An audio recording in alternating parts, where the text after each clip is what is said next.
Hello दोस्तों, जैसा कि हमने पिछले एपिसोड में देखा था कि हाउ चैन हान यू और लिंजी से कहता है कि तुम लोगों को जन्नान पास में जा कर के सीमा सियान को लेकर के आना होगा और मैं साइनर और वोंग यहाँ से सोल पैलेस की ओर निकल के यिंगर को रिसीव करेंगे। तभी हम लोग देखते हैं कि हाउ चैन अपनी टीम के साथ सोल पैलेस में पहुंच जाता है और तभी वहां पे सनसुई आती है और कहती है कि तुम्हारी दोस्त सिंगर इस समय बहुत बड़े खतरे में है।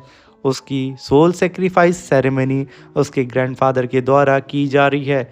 तुम लोग के पास वक्त कम है, इसलिए जल्दी से जाओ और होली लैंड में जा कर के अपनी दोस्त को बचा लो। दोस्तों, इस एपिसोड को स्टार्ट करने से पहले मैं अपने व्यूवर से कहना चाहूँगा कि प्लीज़ आप लोग जिस भी सिटी से मेरी इस वीडियो को देख रहे हैं, कमेंट बॉक्स में हमें ज़रूर बताइएगा ये एनिमे सीरीज़ आपको कैसी लगती है, ये भी हमें ज़रूर बताइएगा और अपनी सिटी का नाम ज़रूर मेंशन करिएगा। मैं आपके कमेंट का स्क्रीनशॉट लेके अपनी नेक्स्ट वीडियो में उसे ज़रूर शो करूँगा। तो इस एपिसोड की स्टार्टिंग में हमें हान यू और लिंजी को दिखाया जाता है जो कि जन्नान पास में आ चुके थे। वो चारों तरफ यहाँ पे सीमा सियान को ढूंढते हैं और तभी लिंजी कहता है कि भाई यहाँ आते हुए हमें 2 दिन लग गए हैं, हमारे लीडर ऑलरेडी सोल पैलेस तो पहुँच चुके होंगे। तभी वहाँ पे लिंजी को एक चमकता हुआ टकला नजर आता है।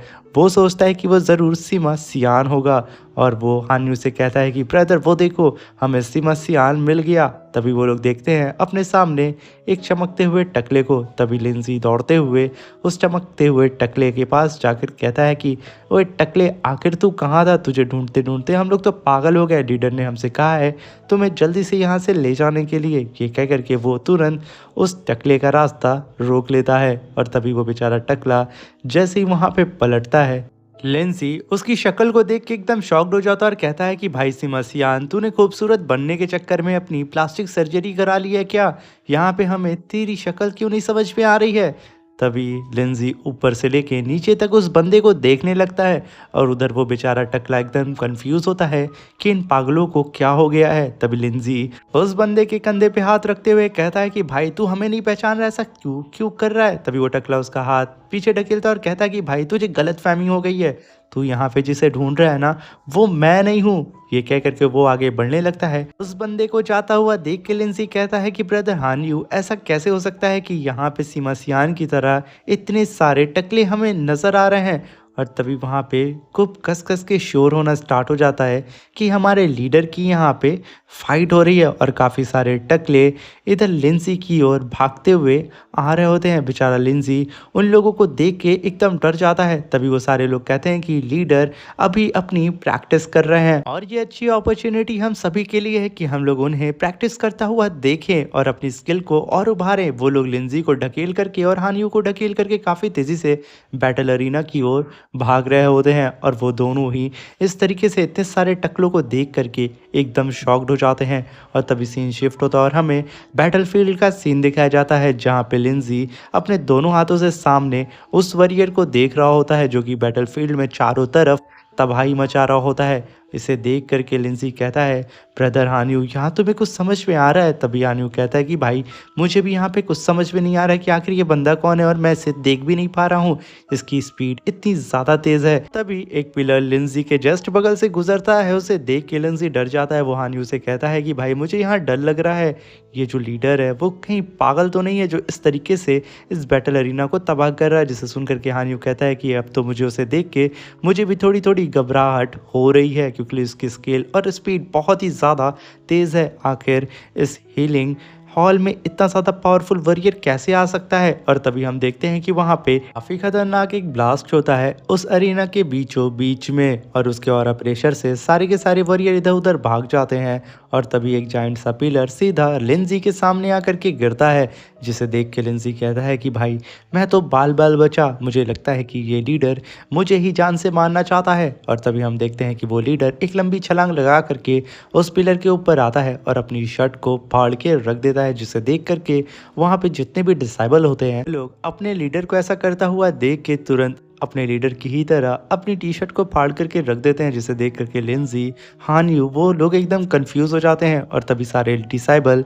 अपने लीडर के सामने नील डाउन होके उसे ग्रीट करते हैं, जिसे देख करके लिंजी कहता है कि यार ये लोग सटिया गए हैं। वो तुरंत हान्यू के तो गोद में चढ़ चुका था, डर के मारे वो तो नीचे उतरना नहीं चाहता है। तभी हान्यू कहता है कि भाई तू ज़रा देख तो ले, तू किसके ऊपर और किसकी गोदी में बैठा है। तभी लिंजी तुरंत उतर जाता है और वो सामने उस लीडर की ओर देखने लगता है और तभी उस लीडर के चारों तरफ धूल मिट्टी उड़ रही होती है और तभी वो लीडर अपनी गदा को अपने पास बुलाता है। लिंजी उसकी ऐसी टेक्निक को देख के एकदम हैरान होके अपनी आंखों को फाड़ फाड़ के उस लीडर की ओर देख रहा होता है और जैसे ही वो लीडर मुड़ता है ये और कोई नहीं सीमा सियान होता है, जिसे देख करके हान यू और लिंजी के तो होश उड़ जाते हैं कि आखिर सीमा सियान इतनी जल्दी इतना पावरफुल कैसे हो सकता है और वो लीडर कैसे बन गया। इन लोग के मन में काफ़ी सारे क्वेश्चंस भी होते हैं। तभी सीन शिफ्ट होता है और हमें सोल पैलेस का सीन दिखाया जाता है, जहाँ पे एक बंदा जिसका नाम होंग चैन होता है कि यंगर का ग्रैंडफादर होता है, वो कहता है कि बेटा मुझे माफ़ करना, मैं तुम्हारे लिए सिर्फ इतना ही कर सकता हूँ कि बाहर रह के तुम्हें प्रोटेक्ट करूँ। ये कह करके वो एक कुछ स्पेशल शील्ड से यंगर की बॉडी को वहाँ पे सेफ रखने की कोशिश कर रहा होता है और तभी वहाँ पे एंट्री होती है डीमन हंटिंग टीम के लीडर हाउ चैन, साइनर और वोंग की, जो कि आते के साथ यंगर को छोड़ने के लिए बोलते हैं और तभी होंग चैन कहता है कि तुम लोग आखिर कौन हो। ये कहते ही वो अपने बियर बीस्ट को समन कर लेता है और इधर वो तीनों ही उसके ऊपर अटैक करने वाले होते हैं। तभी बियर बीस्ट बीच में आकर के एक दाड़ मारता है, जिसकी वजह से वो तीनों काफ़ी तेज़ी से पीछे खिसक जाते हैं और तभी ग्रैंडफादर होंग चैन कहते हैं कि मैंने पूछा ना तुम लोग कौन हो और तुम्हारी इतनी हिम्मत कि तुम लोग होली लैंड में आने की जरूरत किए हो। तभी होंग चैन कहता है कि हम तीनों यंगर के दोस्त हैं और आज हम लोग उसे यहाँ से बचा करके ले जाएंगे। ये कह करके वोंग तो काफ़ी गुस्से में आ जाती है। वो कहती है कि हम लोग यहाँ पे बेवजह बात क्यों कर रहे हैं, हमें तो इसके ऊपर अटैक करना चाहिए।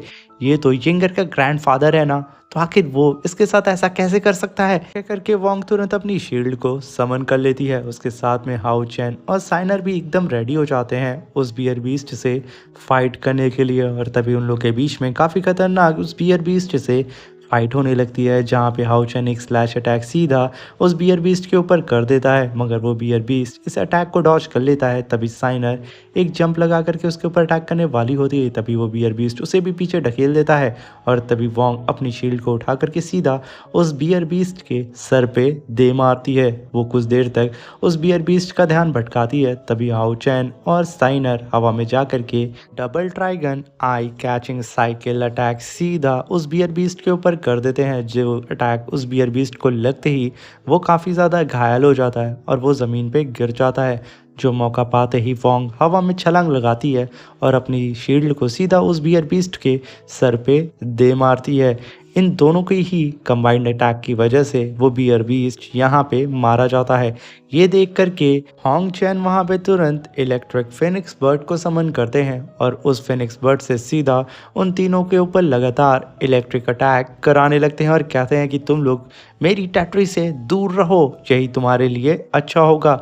उन सारे इलेक्ट्रिक अटैक को डॉज करके साइनर काफ़ी तेज़ी से आगे बढ़ती है होंग चैन की ओर। वो वहाँ पे अपनी शॉट से उन्हें मारने की कोशिश करती है। तभी हम देखते हैं कि साइनर को अपनी तरफ आता हुआ देख करके यंगर के ग्रैंडफादर चैंग होंग कहते हैं कि तुम लोग सच में एक नंबर के बेवकूफ़ हो जो मुझे मारने की कोशिश कर रहे हो। वो तुरंत वहाँ पे अपने रैट अंडरवर्ल्ड डीमन को समन कर लेते हैं, उसे साइनर के ऊपर अटैक करा देते हैं। साइनर मजबूरी में आकर के पीछे हट जाती है और तभी हम देखते हैं कि वो इलेक्ट्रिक फिनिक्स काफ़ी तेज़ी से इलेक्ट्रिक अटैक सीधा हाउ चैन और वोंग के ऊपर कर देती है। वो लोग तुरंत उस अटैक को डॉज करते हैं। तभी वो अटैक साइनर की तरफ जाता है, वो अपनी शॉट से उसे डिस्ट्रॉय कर देती है। तभी वो इलेक्ट्रिक फिनिक्स बर्ड सीधा वोंग के ऊपर अटैक करती है, वो उसे अपनी शील्ड से रोकने की कोशिश करती है।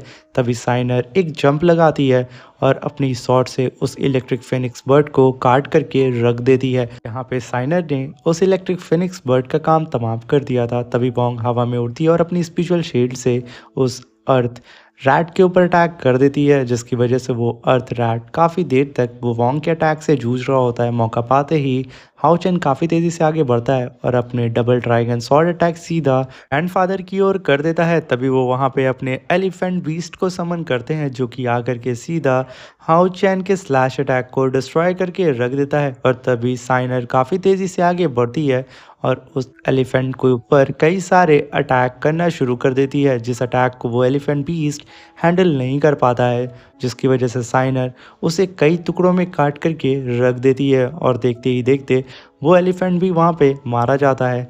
जिसका मौका पा कर के हाओ चैन काफ़ी तेज़ी से ग्रैंडफ़ादर की ओर बढ़ रहा होता है। तभी ग्रैंडफ़ादर अपने चारों तरफ स्पिरिचुअल शील्ड बना कर के हाओ चैन को रोकने की कोशिश करते हैं और तभी वहाँ पे साइनर भी आ जाती है और वो यंगर को छुड़ाने की कोशिश करती है। तभी ग्रैंडफ़ादर अपनी स्पिरिचुअल एनर्जी को रिलीज़ करते हैं और वो दोनों ही काफ़ी तेज़ी से पीछे जा कर के गिर जाते हैं। तभी हाओ चैन जल्दी से साइनर को पकड़ लेता है और सेफली ज़मीन पे लैंड कराता है और उन लोग की प्रोटेक्शन के लिए सीधा वोंग अपनी शील्ड को लेकर के आ जाती है और ग्रैंडफ़ादर के अटैक को वहाँ पे रोकने लगती है। और इधर ग्रैंडफ़ादर काफ़ी ज़्यादा गुस्से में आ चुके थे। वो कहते हैं कि तुम बच्चों को मैंने यहाँ पे काफ़ी ढील दे दी, अब बस बहुत हो गया, तुम लोग मेरे काम में यहाँ दखल अंदाज़ी कर रहे हो, इसलिए अब मरने की बारी आ चुकी है। ये कह कर के वो हवा में उड़ते हैं और वहाँ पे कुछ हैंड साइन बनाने लगते हैं। उनकी पावर को देख कर के जितने भी एनिमल होते हैं वो तो एकदम डर करके छुप जाते हैं और वो वहाँ पे अपनी हैंड साइन को और भी ज़्यादा पावर देने लगते हैं। ये देख कर के हाओ चैन कहता है कि मुझे ऐसा लगता है कि ये यहाँ पे 9 लेवल के बीस्ट को समन करने वाले हैं, जिसे सुन कर के साइनर कहती है कि अगर इसने ऐसा कर दिया तो यहाँ पे हम लोग 2-2 9th लेवल के पर्सन से फाइट नहीं कर पाएंगे। जिसे सुन कर के वोंग खड़ी होती है और अपनी गॉड ऑफ वॉर की पावर को रिलीज़ करती है और कहती है कि अपने बीस्ट को समन करेगा मैं उससे पहले ही इसे जान से मार दूंगा। ग्रैंडफ़ादर गॉड ऑफ वॉर की पावर को देख के एकदम हैरान हो जाते हैं और तभी हम देखते हैं साइनर अपने डेथ एंजल की पावर को एक्टिवेट कर देती है, जिसे देख के ग्रैंडफ़ादर और चौंक जाते हैं।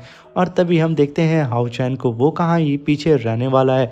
वो तुरंत हवा में जंप लगाता है और तुरंत गॉड ऑफ लाइट की पावर को समन कर लेता है। उन तीनों की पावर को देख करके कहते हैं यानी कि इन तीनों के पास गॉड की इनहेरिटेंस है। तभी ग्रैंडफ़ादर कहते हैं कि भले ही तुम लोगों के पास 3 गॉड की इनहेरिटेंस है मगर फिर भी तुम मुझे यहाँ पे रोक नहीं पाओगे। ये कह करके वो अपने ड्रैगन बीस्ट से सीधा उन तीनों के ऊपर अटैक कर देते हैं। यहाँ पे इन दोनों का अटैक आपस में क्लैश करता उससे पहले ही वहाँ पे आवाज़ आती है सन सुई की, जो कि ग्रैंडफ़ादर होंग चैन से कहती हैं कि अब बस बहुत हो गया, तुमने हद पार कर दिया। ये कह करके वो अपने बर्ड पे सवार होकर के सीधा होंग चैन के सामने आके अपीयर हो जाती हैं। होंग चैन उन्हें देख करके अपने 9th लेवल के ड्रैगन बीस्ट को फिर से वापस अपनी सोल सी में रख लेता है। मगर इधर होंग चैन और उसकी टीम तो उनके ऊपर अटैक कर दी थी और उन तीनों का अटैक काफ़ी तेज़ी से ग्रैंडफ़ादर होंग चैन की ओर बढ़ रहा होता है। तभी उस अटैक को अपनी तरफ आता हुआ देख के वो अपने सामने स्पिरिचुअल शील्ड बना लेते हैं और उस अटैक से खुद को बचा लेते हैं। मगर इस अटैक की वजह से वहाँ पे काफ़ी बड़ा ब्लास्ट होता है, जिसकी वजह से वो भी वहाँ पे घायल हो जाते हैं। और तभी हम देखते हैं कि होंग चैन और उसकी पूरी टीम काफ़ी तेज़ी से साइनर की स्पिरिचुअल शील्ड के ऊपर अटैक कर देती है। तभी ग्रैंडफ़ादर कहते हैं ऐसा मत करना, तुमने अगर ऐसा किया तो मेरा यंगर के साथ जो कनेक्शन है वो टूट जाएगा, वो इस समय लैंड ऑफ फ्रेंडशिप में जा चुकी है। ये सुन करके वो लोग तुरंत नीचे आते हैं और काफ़ी दंग हो जाते हैं। और तभी वहाँ पे जब लैंड ऑफ फ्रेंडशिप का नाम सुनते हैं, वो नाम सुन कर के सेंसुई तुरंत अपने फिनिक्स बर्ड से नीचे उतर के कहती हैं कि तुम यंगर के ग्रैंडफ़ादर हो, आखिर तुमने उसे वहाँ जाने क्यों दिया। ये कह कर के वो उसे एक खींच के पंच दे मारती हैं और कहती हैं कि तुम पिटने के ही लायक हो। तभी सीन शिफ्ट होता है और हमें जन्नान पास का सीन दिखाया जाता है, जहाँ पे सीमा सियान अपनी पूरी टीम के साथ आगे बढ़ रहा होता है। उसके साथ लिंजी और हानयू भी होते हैं। तभी लिंजी कहता है कि ब्रदर, मुझे एक चीज़ तुम बता सकते हो कि आखिर तुमने हीलिंग पैलेस को फिर से रीस्टार्ट कैसे किया, ये सारी चीज़ें कैसी हुई, क्योंकि बहुत पहले ही इसे बंद कर दिया गया था। तभी सीमा सियान कहता है कि अरे ये बहुत छोटी कहानी है, जिसे सुन कर के हानयू भी कहता है कि सीमा सियान, इसके बारे में मुझे भी जानना है कि आखिर साइबल थेरेपिस्ट टीम आखिर कैसे फिर से रीस्टार्ट हुई है। जिसे सुन कर के सीमा सियान पलटता है और बताता है कि ब्रदर्स, जैसा कि आप दोनों को पता है कि डीमंस ने हर पैसेस के ऊपर अटैक किया था और ह्यूमन वर्ल्ड के अंदर घुसने की कोशिश की थी, मगर जैसा कि आप लोग को ये भी पता है कि हमारे ज़ेन्यान पास के पास डिफेंस के अलावा और कोई भी टेक्निक नहीं है, हमें अटैक करना नहीं आता है सिवाय मेरे। मैंने उन सारे डीमन से जम करके फाइट की और अपनी टीम को लीड किया और मेरे ऊपर नज़र पैलेस मास्टर लिंग और डिप्टी पैलेस मास्टर रुई शुई की पड़ गई, जिन्होंने मुझे ये अपॉर्चुनिटी दी कि मैं अपनी एक टीम बना सकता हूँ जिनके पास डिफेंस के साथ अटैक करने की भी एबिलिटी हो और वो कॉम्बैट फाइट में काफ़ी ज़्यादा अच्छे हों। मैंने ये ऑफ़र को एक्सेप्ट कर लिया और साथ में मुझे फ्यूचर में ज़ेन्नान सेक्ट का पैलेस मास्टर भी घोषित कर दिया गया है, यानी कि अब मैं ज़ेन्नान सेक्ट का होने वाला पैलेस मास्टर हूँ। सीमा सियान की बात को सुनकर के लिंजी तो काफ़ी कंफ्यूज होता है, वो तो कुछ और ही चीज़ सोच रहा होता है। तभी हान यू सीमा सियान को कॉन्ग्रेचुलेशन बोलता है और उसे मुबारकबाद देता है। और तभी लिंजी आगे बढ़ता है और कहता है कि ब्रदर, मुझे एक बात समझ में नहीं आ रही है कि इतनी आसानी से तुम्हें ज़ेन्नान सेक्ट का पैलेस मास्टर कैसे बना सकते हैं। ज़रूर इसके पीछे कुछ ना कुछ और वजह होगी, तुम्हारे साथ कोई ना कोई कॉन्ट्रैक्ट होगा या फिर कोई और वजह, या तुमने कई सारे टेस्ट दिए होंगे, कुछ तो होगा ना, तू मुझे बता। तभी सीमा सियान कहता है कि भाई ऐसा कुछ भी नहीं था, बस मैंने डीमन से फाइट की और मेरे पैलेस मास्टर और डिप्टी पैलेस मास्टर ने मुझे देखा और मुझे फ्यूचर में ज़ेन्नान सेक्ट का पैलेस मास्टर घोषित कर दिया। ये काफ़ी सिंपल था, जिसे सुन करके लिंजी कहता है भाई ये सिंपल नहीं हो सकता, तुझे पता है ना मुझे अटैकिंग स्पेल नहीं आते थे, मैंने वो अटैकिंग स्पेल सीखे और ना जाने कितने लोगों ने मेरी इंसल्ट की और मैंने ना जाने कितने कंपटीशन में पार्टिसिपेट किया और अपने आप को प्रूव किया, तब जा कर के मुझे मेरे सेक्ट का पैलेस मास्टर घोषित किया गया है। ये कह कर के वो बेचारा वहाँ पे ज़ोर ज़ोर से रोने लगता है और पास में उसके साथ जो जो चीज़ें हुई थी वो याद करके रोता है और कहता है सीमा सियान को इतनी आसानी से कैसे चीज़ें मिल सकती हैं। तभी सीमा सियान कहता है कि ब्रदर हान यू, हम लोग कब अपनी टीम को फिर से स्टार्ट करेंगे, डीमन हंटिंग टीम को, मुझे डीमंस का शिकार करना है। सीमा सियान की बात को सुन करके हान यू कहता है कि मैं यहाँ पे इसीलिए तो आया हूँ, लीडर ने मुझे तुम्हें लेने के लिए भेजा। ये सुन करके सीमा सियान के सारे डिसाइबल भड़क जाते हैं और वो चिल्लाते हुए सीमा सियान की ओर आते हैं और कहते हैं किसकी इतनी हिम्मत हो गई है कि वो हमारे लीडर को हमसे दूर करने की बात कर रहा है। वो लोग तो यहाँ पे सीमा सियान का पैर हाथ पकड़ के कहते हैं कि माइटी लॉर्ड, आप तो हमारी लाइट है, हमारी एनर्जी है, हमारे करंट है, आप प्लीज़ हमें छोड़ करके मत जाइएगा वरना हमारा क्या होगा। ये देख करके लिंजी और हान यू के तो होश उड़ जाते हैं। बेचारा लिंजी तो अपना मुंह खोल करके सीमा सियान को देख रहा होता है कि वो आखिर इतनी जल्दी इतना पॉपुलर कैसे हो गया है। दोस्तों इसी के साथ ये एपिसोड ख़त्म हो जाता है। अब मिलते हैं इसके नेक्स्ट एपिसोड में। और मेरे प्यारे भाइयों, अभी जो ये वीडियो चल रही है, अगर ये एनिमे सीरीज़ आप देखना चाहते हैं तो इसका लिंक आपको डिस्क्रिप्शन में मिल जाएगा, आप जा कर के इसके लेटेस्ट एपिसोड को देख सकते हैं। तब तक के लिए अपना ख्याल रखें, सावधान रहें और हमें सपोर्ट करते रहें, कमेंट बॉक्स में अपना प्यार दिखाते रहें।